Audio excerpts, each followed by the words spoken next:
राज ठाकरे यांनी छावा चित्रपटासंदर्भातही भाष्य केलंय। प्रत्येक मराठी माणसाने छावा चित्रपट पाहावा। राज ठाकरे यांनी महाराष्ट्रातील जनतेला आवाहन केलंय। लेझिम हा महाराष्ट्राचा पारंपरिक खेळ आहे।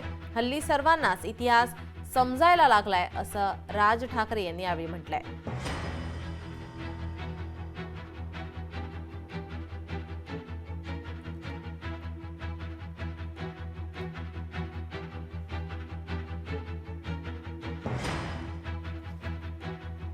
राज ठाकरे यांनी छावा चित्रपटासंदर्भात भाष्य केलेलं आहे। छावा चित्रपटाचे दिग्दर्शक त्यांना भेटण्यासाठी गेले होते। त्यातील एका गाण्यामध्ये लेझिम खेळण्यात आली होती। संभाजी महाराज यांनी लेझिम खेळल्याचं दाखवलं गेलं आहे। यावरती आक्षेप घेण्यात आला होता। यावर राज ठाकरे यांनी भाष्य केलेलं आहे। महाराष्ट्रातील जनतेला हा चित्रपट पाहावा यासाठी आवाहन केलेलं आहे।